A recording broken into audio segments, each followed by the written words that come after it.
যুক্তরাষ্ট্রের club inter মায়ামিতে Lionel মেসির আগমন ছিল ঐতিহাসিক এক ঘটনা। মেসির আগমন আমূল বদলে দিয়েছে দেশটির ফুটবলকে। জনপ্রিয়তা, অর্থনীতি এবং মর্যাদার দিক থেকেও যুক্তরাষ্ট্রে নতুন উচ্চতা স্পর্শ করেছে খেলাটি। 2023 সালের জুনে মায়ামির সঙ্গে 2.5 বছরের চুক্তি সম্পন্ন করেন মেসি। সেই চুক্তি অনুযায়ী 2025 সালের মৌসুম শেষ হওয়া পর্যন্ত মায়ামির সঙ্গে চুক্তিবদ্ধ থাকবেন আর্জেন্টাইন অধিনায়ক। আর চুক্তি অনুযায়ী আগামী বছরটাই হতে যাচ্ছে মায়ামিতে মেসির শেষ বছর। এখন নতুন মৌসুম শুরু হওয়ার আগেই মায়ামিতে মেসির চুক্তি নবায়নের গুঞ্জন শোনা যাচ্ছে। স্পেনিশ সংবাদ মাধ্যম AS জানিয়েছে, মেসির সঙ্গে আরও 1 বছরের চুক্তি নবায়নের জন্য এখন দর কষাকষি করছে মায়ামি। শেষ পর্যন্ত এই দর কষাকষি ফলপ্রসূ হলে 2026 সালের ডিসেম্বর পর্যন্ত মেসিকে দেখা যাবে মায়ামিতে। এরই মধ্যে মেসিকে ধরে রাখার ইচ্ছার কথা জানিয়েছেন ক্লাবটির অন্যতম মালিক হোর্সে মার্স।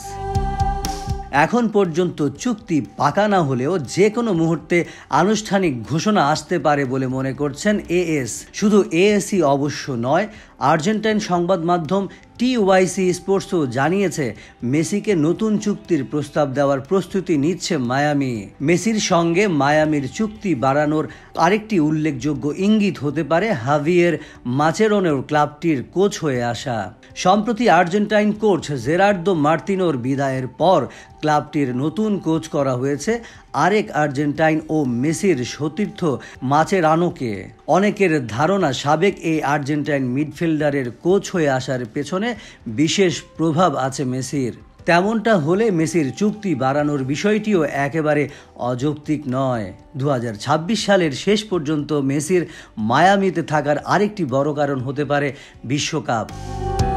2026 বিশ্বকাপের আয়োজক যুক্তরাষ্ট্র, যেখানে মেসিকে চান আর্জেন্টাইন কোচ লিওনেল স্কালোনি সহ দলের খেলোয়াড়েরা। বিভিন্ন সময় মেসি নিজেও বিশ্বকাপ খেলার ব্যাপারে ইতিবাচক ইঙ্গিত দিয়েছেন। আর মেসি যদি শেষ পর্যন্ত বিশ্বকাপ খেলেন, তবে তাঁর যুক্তরাষ্ট্রে থাকাটা আর্জেন্টিনাকে বাড়তি সুবিধা দেবে।